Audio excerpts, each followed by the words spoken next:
एक सुनार ने दो बड़ी पीतल की मूर्ति बनाई।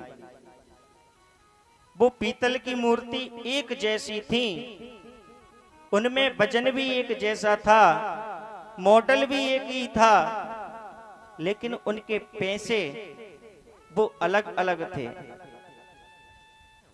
तो किसी संत से पूछा कि ये बताइए महाराज कि इन पैसों में अंतर कैसे है? एक 100 रुपए की है तो एक 500 रुपए की है, अंतर कैसे हो गया? मूर्ति एक जैसी है और अंतर कैसे है? तो संत भगवान ने कहा, एक धागा लाओ और धागे को पिरो करके एक मूर्ति के कान में डाला और वह धागा इस कान से लेकर के इस कान से बाहर निकल गया। कहने का तात्पर्य क्या है प्यारे? जो इस कान से सुनकर से इस कान से निकाल दे वो तो श्रोता नहीं है, वो तो सोने वालों में से है। इस कान से सुनी और इससे निकाल दी।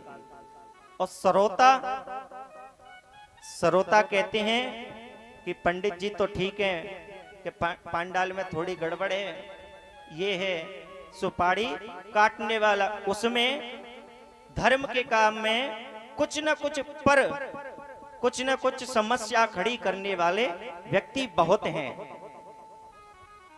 कुछ न कुछ कमी निकालने वाले मिल जाएंगे, वो श्रोता होते हैं। आम काटने वाला श्रोता होता है उस तरीके से। जैसे ही संत भगवान ने दूसरी मूर्ति के कान में धागा डाला तो वो इस कान से लेकर अंदर की ओर पिरो करके चला गया। कहने का तात्पर्य यही है, जो इस कान से सुनकर से अपने मन में धारण कर ले वही तो सच्चा श्रोता है प्यारे। और श्रोता ऐसा होता है, वो ऐसी व्यवस्था देखेगा अपनी कि खम्भ का सपोर्ट मिल जाए या किसी वस्तु का सपोर्ट मिल जाए ताकि सटके। उनको नींद तो घर आती नहीं है। अभी बिहार कथा करने गया था, एक मैया ने पूछा कि पंडित जी आप इतनी सौड़ी कथा बाँचो, मन ने 2-2 नींद की गोली खाऊं तो मन ने नींद नहीं आवे, और आपकी कथा में ऐसी चौकी नींद आवे, क्या बताऊं महाराज। मैंने कहा मैया मेरा कुछ नहीं है, सब भगवान ठाकुर जी की कृपा है, मेरा कुछ नहीं है। ना मैं कहने वाला हूं, ना मैं करने वाला हूं, ना कराने वाला हूं। मेरे से भगवान कहलवाते हैं, मेरे दादा गुरुजी पिताजी वही कहलवाते, मुझे नहीं पता मैं क्या कह रहा हूं।